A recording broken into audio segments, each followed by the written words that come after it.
So here's some of my other printings. I'm actually building a shelf out of my green filament, which is really good. So these two stacks each took, well, these took 14 hours each. This took 7 hours, so I have another bracket printing up. Hopefully that'll get started. Today arrived the new HT.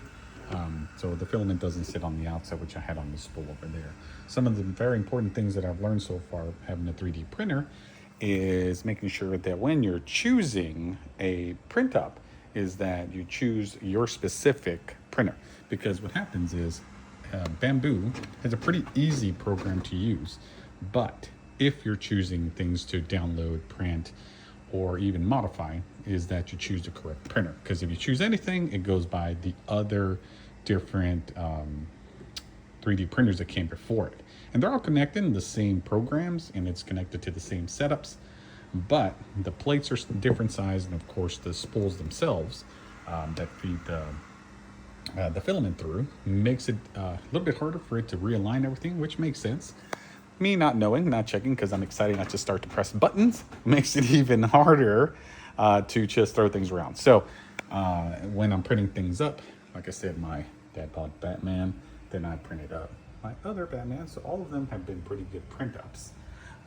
And my shelf here is one of the ones that's taken the longest, but it's been doing really good in keeping up with the print, which is, I mean, it looks very sturdy, which I'm really happy and pleasantly surprised. So we'll see once it comes together.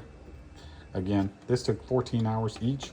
This took 7 hours. Of course, you can speed up the process, but I'm not very familiar with the type of hot ends that it has, because there's 4 on this side.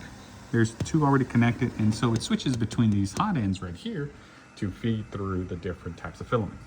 The other printers have had a way of printing different colors, but this is the first Bambu Lab that can print multiple colors at once if you have the ANS2 Pros to go with them.